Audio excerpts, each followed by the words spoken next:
தமிழ்நாட்டில் நடப்பது யாருடைய ஆட்சி? தமிழ்நாட்டினுடைய முதலமைச்சர் ஜோசப் விஜய் எங்களுடைய கொள்கை தலைவர் தந்தை பெரியார் அப்படின்னு சொல்லிட்டு சொல்லுவதற்கு சம்பந்தமாக இதுவரை ஒரே ஒரு முறையாவது நடந்திருக்காரா? இவங்களுடைய நோக்கம் என்ன?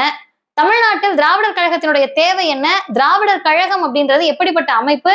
தந்தை பெரியாரை தலைவராக ஏற்றுக்கொண்ட தந்தை பெரியாரால் தொடங்கப்பட்ட திராவிடர் கழகத்திற்கே இந்த நிலைமைனா நீங்கள் மற்றவர்களுடைய கருத்துரிமைக்கு எவ்வளவு எதிரானவர்களாக இருப்பீர்கள்? உண்மையாகவே தமிழ்நாடு அரசனுடைய நோக்கம் என்ன? நடந்தது என்ன? நேற்றைக்கு எங்களை போன்றவர்கள் எல்லாம் செல்ல இருந்த இருசக்கர வாகன பரப்புரை பயணம் எதற்காக? நீட், இடபிள்யூஎஸ் இந்த இரண்டு சொற்களில் எது தமிழ்நாடு அரசை அச்சுறுத்துகிறது? யாரால் அச்சுறுத்தப்படுகிறார்கள் போன்ற செய்திகளை தான் இந்த வீடியோல பேச இருக்கோம். பாருங்க, மற்றவங்களுக்கு பகிருங்க.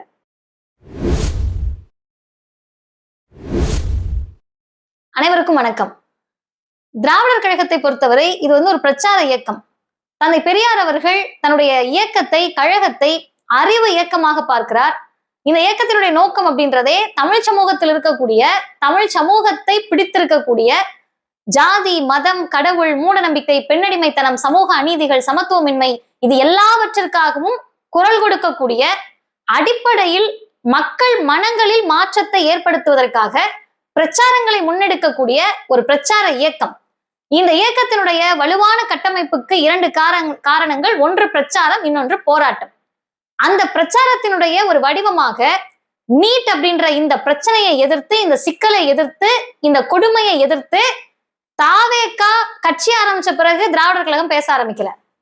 மாண்புமிகு ஜோசப் விஜய் ஆட்சிக்கு வந்த பிறகு திராவிடர் கழகமோ எங்களுடைய கழக தலைவர் ஆசிரியர் ஐயா வீரமணி அவர்களோ பேச ஆரம்பிக்கல. 10 வயதில் மேடை ஏறியவர் 93 வயதிலும் ஒரு லட்சியத்திற்காக நீட்டை ஒழிக்க வேண்டும், இந்தியாவில் இன்னும் பிற மாநிலங்கள் நீட்டை ஏற்றுக்கொண்டாலும் தமிழ்நாடு ஏற்காது, எங்க பிள்ளைங்களை நாங்க சாகடிக்க முடியாது, சமூக நீதியை காப்பாற்றுவதற்காக, தமிழ்நாட்டின் மருத்துவ கட்டமைப்பை காப்பாற்றுவதற்காக 2010 தொடங்கியது திராவிடர் கழகத்தினுடைய போராட்டம். இன்னும் சொல்ல போனால் திராவிடர் கழகத்தோடு திராவிட முன்னேற்ற கழகமும் தமிழ்நாட்டில், குறிப்பாக கலைஞர் இருந்த போதே இந்த சொல்லை எதிர்த்த மாநிலம் தமிழ்நாடு. இப்ப நீங்க கட்சி ஆரம்பித்த பிறகுதான் ஏதோ உங்களுக்கு எதிராக ஒரு பிரச்சனை நடப்பதாகவும், எங்க கட்சியை எதிர்க்கிறதுக்காக தான் ஆர்ப்பாட்டம் பண்றீங்களா, போராட்டம் பண்றீங்களான்னு கடந்த வாரம் தமிழ்நாட்டில் நடைபெற்ற ஆர்ப்பாட்டங்களின் போதே இவர்கள் பேசினார்கள். அதற்கு எல்லா தரப்புலையும் விளக்கம் கொடுத்தாங்க. இப்ப நீங்க மே 4க்கு பிறகு உயிர் தெழுந்ததுனாலேயே நடக்கிறது எல்லாம் உங்க பக்கம் நடக்கிறது இல்ல. நீட்ன்றது ஒன்றிய அரசை எதிர்த்து கேள்வி கேட்கிறோம். மாநில அரசாக ஒரு மாநில சுயாட்சியை காப்பாற்றிக் கொள்வதற்கு தேவைன்னா எங்க பக்கம் வந்து நெல்லுங்க. இல்ல முடியாதுன்னு சொன்னா போராடக்கூடியவர்களை, போராட்டம் செய்யக்கூடியவர்களை துன்புறுத்தாதீங்க, பிஜேபி மாதிரி நடந்துக்காதீங்கன்னு போன வாரத்திலேயே இவர்களுக்கு எதிராக அத்தனை கண்டன குரல்கள் வந்தது. நடைபெற்ற ஆர்ப்பாட்டங்கள், போராட்டங்கள். ஆனா நேற்றைக்கு திராவிடர் கழகத்தின் சார்பில் தொடங்க இருந்தது நீட், இடபிள்யூஎஸ் எதிர்ப்பு இருசக்கர வாகன பிரச்சார பயணம். அன்பின் தாவேகா நண்பர்களே, நல்லா புரிஞ்சுக்கங்க. ஆர்ப்பாட்டம் வேற, போராட்டம் வேற, பிரச்சாரம் வேற. ஆர்ப்பாட்டத்துக்கும் போராட்டத்துக்குமே வித்தியாசம் இருக்கு. பிரச்சாரத்துல நீங்க திருமுனை கூட்டமா இருக்கலாம், பொதுக்கூட்டமா இருக்கலாம், கருத்தரங்கமா இருக்கலாம், மாநாடா இருக்கலாம். அதன் ஒரு வடிவம் இருசக்கர வாகன பரப்புரை. வாகன பரப்புரைக்கு வரவங்க எல்லாம் யார் தெரியுமா? இளைஞர்கள். யாரும் சும்மா இருக்கோம், டைம் பாஸுக்காக வரோம்னு வர முடியாது.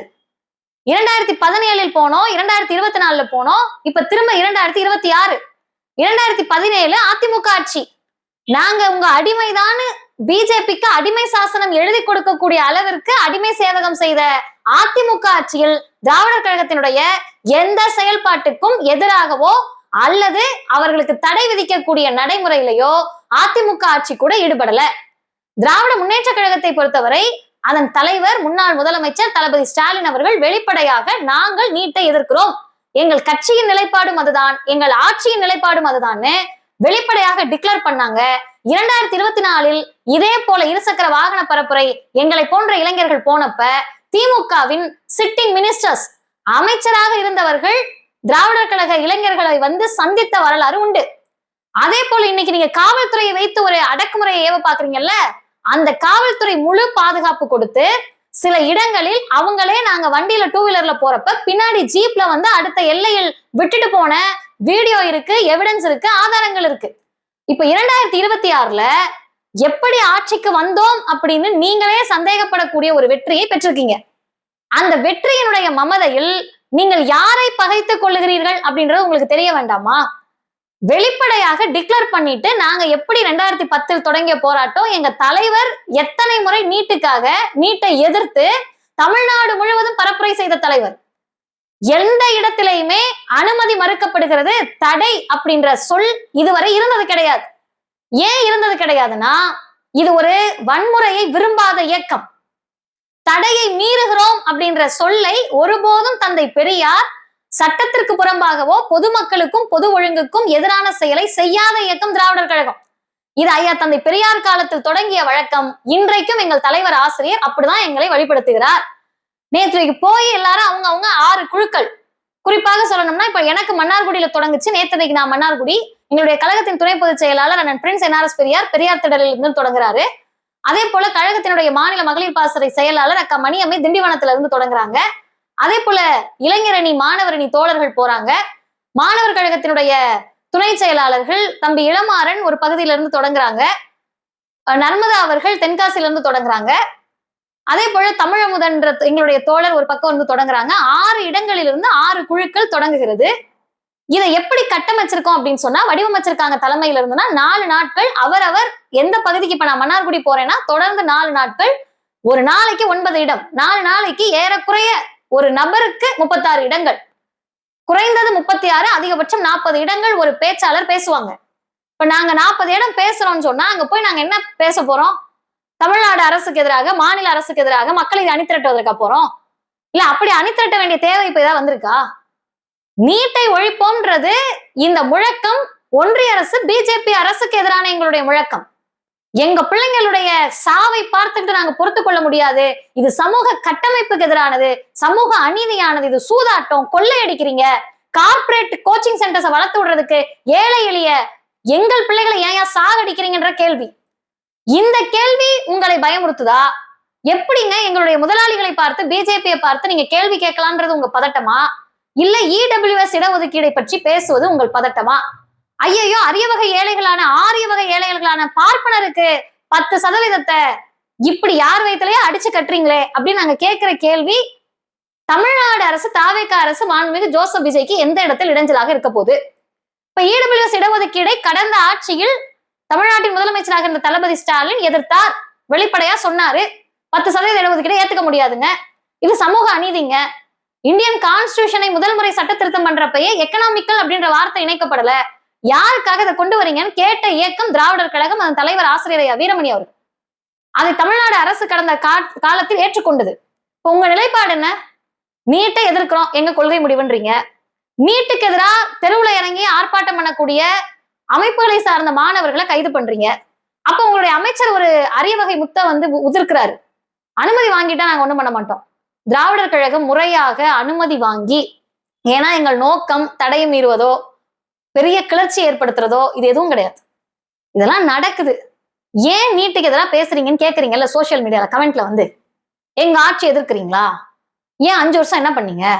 நீட் இருக்கனாலதானே ஏழைப்பாளைங்க எல்லாம் உள்ள போறாங்கன்னு கதை கட்டுறீங்கல்ல, அந்த கதைக்கு எங்க போய் பதில் சொல்றது?